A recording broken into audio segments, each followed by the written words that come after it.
ছাব্বিশে বেলুন উড়িয়ে অনুষ্ঠানের উদ্বোধন ঘোষণা করা হলো। আমরা দেখতে পাচ্ছি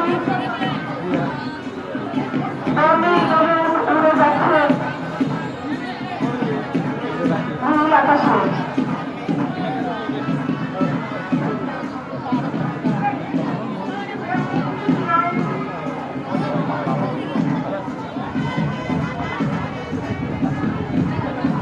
আমরা একটু করতালি দেব, এক এক করে